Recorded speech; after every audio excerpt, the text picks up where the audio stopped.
I just got done soldering 100 amp ESC. I put this on the wires, liquid tape. I actually did it with the yellow gas. Soldering iron wasn't getting it. I went through a bunch of ball catches, well, bullets, but it's all done. Runs, I checked it. I'll wait for this to dry. I'll stick it inside, put the front nose cone on, and she's ready to fly again. Hell yeah. Hell yeah. That's all ready. Pretty cute little airplane, man. I mean, even if you hang it up, you know what I mean? I mean, shit, for $100, can't beat it for $100. It was like 125 bucks, and it's pretty nice. Let's see how it flies tomorrow, probably. Still painting that other Splendor. I mean, the fuse looks pretty good.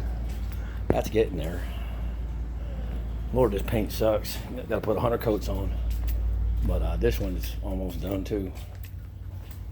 It's getting there. But I ran out of red paint. I think I'm gonna work on the Prometheus.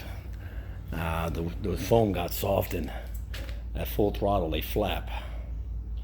And I got the tubes in, and it's just the foam is soft, I guess. It fucking sucks, but it is what it is. I thought maybe it was the receiver had to be reprogrammed, but it's not. It's not the receiver. So the wings are just soft. Here's the original wings. The original wings. These were soft too.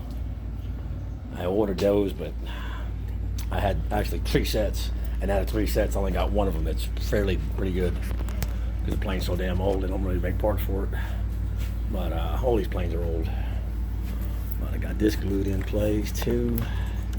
Hopefully it'll stay.